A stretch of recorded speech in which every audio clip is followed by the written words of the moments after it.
وما تقدموا لأنفسكم من خير تجدوه عند الله هو خيرا وأعظم أجرا. الحمد للہ رب العالمین والصلاة والسلام علی رسولہ الکریم وعلی آلہ واصحابہ اجمعین، اما بعد۔ ایک ایسا عمل جو اللہ پاک کرتے ہیں، پھر اللہ تعالیٰ ہی نہیں کرتے بلکہ فرشتے بھی کرتے ہیں اور ہم نے بھی کرنا ہے۔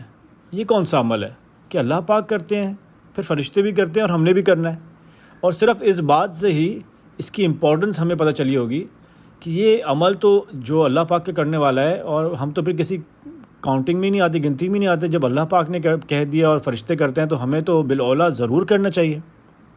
قرآن پاک میں اللہ سبحانہ وتعالیٰ کہتے ہیں ان اللہ وملائکتہ یصلون علی النبی یا ایھا الذین آمنوا صلوا علیہ وسلموا تسلیما۔ بے شک اللہ اور اس کے فرشتے درود بھیجتے ہیں نبی کریم صلی اللہ علیہ وسلم پر۔ اے لوگوں جو ایمان لائے ہو، تم بھی درود اور سلام بھیجو رسول کریم صلی اللہ علیہ وسلم پر۔ سبحان اللہ۔ تو دیکھیں، پہلے اللہ نے اپنا بتایا کہ اللہ اور فرشتے بھیجتے ہیں، اور پھر تمہیں کہا کہ تم بھی بھیجو، اور ہمارے قرآن پاک میں تو اس کی امپورٹنس کتنی زیادہ ہوگی۔ تو ایک بندے کو تو ویسے ہی اللہ تعالیٰ کی جو بڑی بڑی نعمتیں ہیں، ان میں سے ایک سب سے بڑی نعمت یہ ہے کہ انہوں نے رسول کریم کو ہمارا نبی بنا کے اس دنیا میں بھیجا۔ اور رسول کریم صلی اللہ علیہ وسلم سے ہم نے محبت کتنی کرنی ہے؟ ہم نے ہر کسی سے زیادہ محبت کرنی ہے۔ اگر ہم نے ایمان کے صحیح درجے پہ فائز ہونا ہے تو ہم نے رسول کریم صلی اللہ علیہ وسلم سے حد درجہ محبت کرنی ہے، سب سے زیادہ۔ بلکہ حدیث میں ہمیں ہمارے پیارے نبی نے کہا لا یؤمن احدکم حتی اکون احب الیہ من ولدہ ووالدہ والناس اجمعین۔ تم میں سے کوئی بھی ایمان کے صحیح درجے پہ نہیں پہنچ سکتا، مومن نہیں ہو سکتا، جب تک وہ مجھ سے زیادہ محبت نہ کرے اپنے بچوں سے، اپنے والدین سے، والد سے، اور ہر انسان سے، ساری والناس اجمعین، سب لوگوں سے زیادہ مجھ سے جب تک محبت نہیں کرے وہ صحیح مومن نہیں ہو سکتا۔ اور ویسے ہی جب اللہ کے نبی نے اتنی قربانیاں ہمارے لیے دی، انہوں نے ہمارے لیے خون بہا، انہوں نے ہمارے لیے اٹھ کے رو رو کے دعائیں مانگی، ہمیں صحیح دین پہنچا دیا، آخرت کی کامیابی، دنیا کی کامیابی بتا دی، تو ہمارا تو ان کا تو سب سے پہلا حق بنتا ہے کہ ہم ان کو یاد رکھیں۔ اور ہم ان کو اس دنیا میں مل ہی نہیں سکے۔ مطلب اس درود بھیجنے کے اللہ کے نبی پہ اتنے فضائل ہیں، اتنی اس کی اس عمل پہ اتنا کچھ ملتا ہے، میں ابھی بیان ہی نہیں کر سکتا کیونکہ اتنا زیادہ ٹائم ہمارے پاس ہے نہیں۔ لیکن اس پہ آپ غور کریں، اور اگر کبھی اور چانس ملا تو ہم اس کے اور ڈیٹیلز میں بات کریں گے اور کیا فضائل ہیں درود کے۔ اگر ہم دنیا میں ہمارے پیارے نبی کو نہیں مل سکے اور ہم کلیم کرتے ہیں، دعویٰ کرتے ہیں ان سے سچی محبت کا، تو اس کا ایک سب سے بڑا طریقہ یہی ہے کہ ان کو اپنی دعاؤں میں ہمیشہ یاد رکھیں، ان کے اوپر درود و سلام ہمیشہ بھیجیں۔ عبداللہ ابن مسعود کہتے ہیں کہ نبی صلی اللہ علیہ وسلم نے کہا کہ اللہ نے کچھ اینجلز، کچھ فرشتوں کو اپوائنٹ کیا ہوا ہے دنیا کے اندر، جو دنیا میں جاتے ہیں اور جو درود پڑھتا ہے، سلام پڑھتا ہے نبی پہ، وہ لے کے سلام رسول کریم صلی اللہ علیہ وسلم کے پاس جاتے ہیں۔ اور رسول کریم صلی اللہ علیہ وسلم نے کہا کہ تم میں سے کوئی بھی نہیں ہے جو میرے اوپر درود و سلام بھیجتا ہے سوائے اس کے کہ اللہ پاک میرے جسم میں قبر میں، یعنی قبر میں رسول کریم صلی اللہ علیہ وسلم کے جسم مبارک میں ان کی روح کو لوٹاتے ہیں، اور پھر اللہ کے رسول جواب دیتے ہیں ہمیں۔ اللہ اکبر۔ مطلب یہ تو میں گنتے جائیں، رسول کریم صلی اللہ علیہ وسلم کی دعا آپ لوگ کو یاد ہوگی، جو انہوں نے 3 چیزوں پہ آمین کہا تھا۔ اس میں سے ایک کیا تھا کہ رغم انف رجل ذکرت عندہ فلم یصلی علیہ، یہ اس کا ناک خاک آلود ہو جائے، وہ ذلیل ہو جائے وہ بندہ جس کے پاس میرا نام لیا جائے اور مجھ پہ درود نہ بھیجے، صلی اللہ علیہ وسلم نہ کہے۔ تو ہمیں درود بھیجنا چاہیے۔ اس کے 5-6 سیگے ٹائپس کے درود ہیں جو انہوں نے بتائے ہیں، ورنہ شارٹ فارم جو ہم کرتے ہیں جب نبی پاک کا نام آتا ہے تو صلی اللہ علیہ وسلم۔ اچھا، اور صلی اللہ علیہ وسلم کا چھوٹا سا مطلب کیا ہے تاکہ ہم دل سے پڑھیں اس کو؟ ایک ہے کہ اللہ درود بھیجتے ہیں، جیسے ہم نے آیت میں پڑھا قرآن کی۔ ایک ہے فرشتے درود بھیجتے ہیں، اور پھر لوگوں سے کہا گیا کہ درود بھیجو، سلام بھیجو۔ تو میجورٹی علماء نے کہا، اس میں تھوڑا سا ڈفرینس آف اوپینین ہے، میجورٹی نے کہا کہ اللہ کی خاص رحمت اور برکتیں ہیں نبی پاک صلی اللہ علیہ وسلم پر، اللہ کی محبت کا انداز ہے، اس کی رحمت ہے۔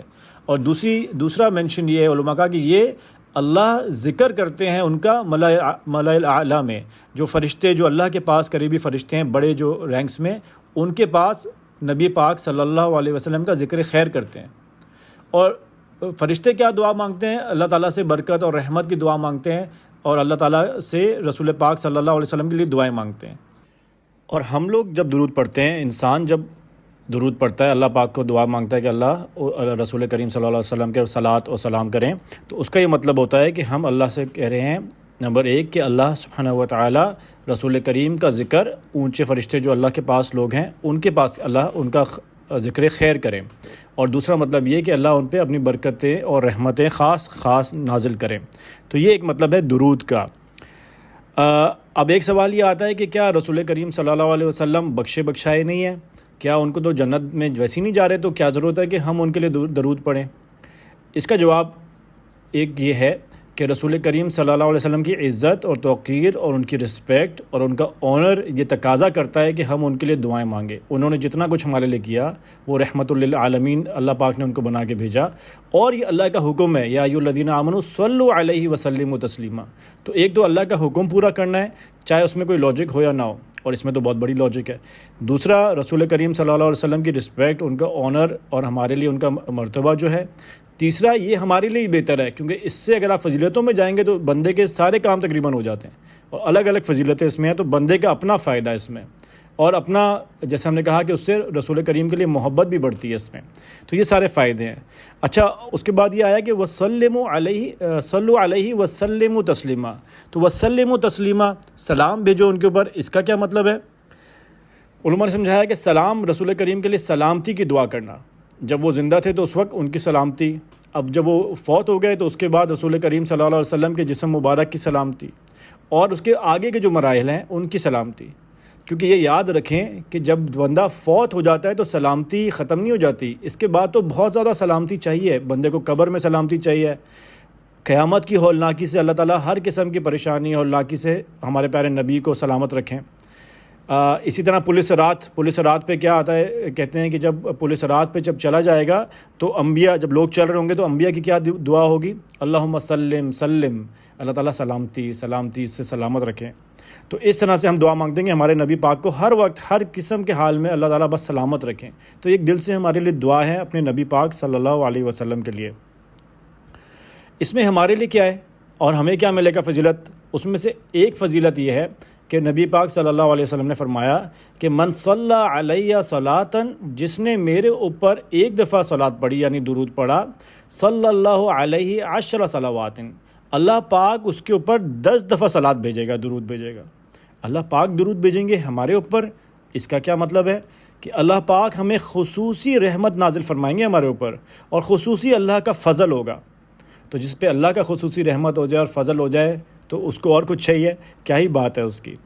اور پھر یہاں بات ختم نہیں ہوتی کہ اللہ پاک 10 دفعہ درود فرمائیں گے اس کے اوپر، اور وحطت عنہ عشر خطیئات، اور اس کے 10 گناہ معاف کر دیے جائیں گے، ورفعت لہ عشر درجات، اور اس کے 10 درجات جنت میں بلند کر دیے جائیں گے۔ سبحان اللہ، یہ ایک فائدہ ہے جو درود سے ملتا ہے، اس کے علاوہ بہت سارے فائدے ہیں، تو اس کو اپنی لائف کا حصہ بنا لیں۔ اچھا، اب اینڈ میں ایک ایڈوائز میں آپ لوگ کو ضرور دوں گا، ایک ایسی پرسنل ایڈوائز ہے۔ اس پورے مہینے میں ہم نے کتنے اذکار بھی دیکھے، دعائیں بھی دیکھی، عمل بھی دیکھے۔ کچھ لوگ سوچ رہے ہوں گے کہ میں ایک پہ عمل کر لوں، کچھ لوگ سوچ رہے ہوں گے نہیں میں نے کرنا تو سب پہ ہے لیکن مشکل ہو جاتا ہے۔ اس کے لیے ایک ایڈوائز یہ ہے کہ آپ ان کو کسی فکسڈ چیز، کسی فکسڈ معمول کے ساتھ فکس کر لیں۔ کیا مطلب؟ نماز فرض ہے ہمارے اوپر، ایک کچھ تو اذکار ہے نا جو آپ نے فرض نماز کے بعد پڑھنے ہیں، واش روم جاتے ہوئے پڑھنے ہیں، کھانا کھاتے وقت پڑھنے ہیں، تو فکسڈ ہیں، اور ایک ہیں جو جنرل آپ نے پڑھنے ہیں، تو ان کو بھی آپ کسی چیز کے ساتھ فکس کر لیں کہ مثال کے طور پہ جب میں صبح آفس جاؤں گا گاڑی میں نے یہ اذکار پڑھنے ہیں، اسکول جاؤں گا، کالج جاؤں گا، میں نے گاڑی میں یہ پڑھنے ہیں، جب بریک ہوئے گی تو میں نے یہ فلاں اذکار پڑھنا ہے، جب میں نے کھانا بنانا ہے گھر میں تو اس وقت میں نے یہ پڑھنا ہے، مغرب کے وقت میں نے مغرب کے ساتھ یہ پڑھنا ہے، جم جا رہا ہوں تو جم میں نے یہ اذکار پڑھنے ہیں، یہ دعائیں پڑھنی ہیں۔ جب آپ یہ کریں گے تو سبحان اللہ آپ خود حیران ہو جاؤ گے کہ اللہ پاک اتنا آسان کر دیتے ہیں کہ آپ تقریباً سارے ہی اذکار پہ عمل کر سکو گے۔ بس اس کو ایک روٹین دینا ہے، ایک اسکیجول بنانا ہے، اور اس میں اس کو روٹین ایک دے دینی ہے، آپ کے لیے بہت آسان ہو جائے گا، اور پھر اس کی برکتیں واقعی میں آپ یقین مانیں آپ اپنی لائف میں دیکھیں گے۔ تو اللہ سبحانہ و تعالیٰ سے دعا کریں، میرے لیے بھی اپنے لیے بھی، کہ اللہ تعالیٰ ہمیں ساری جتنے اذکار اور دعائیں سیکھی ہیں ان سب پہ اللہ کے لیے اخلاص کے ساتھ عمل کرنے کی توفیق دے دیں۔ سبحانک اللہم و بحمدک اشہد ان لا الہ الا انت استغفرک و اتوب الیک۔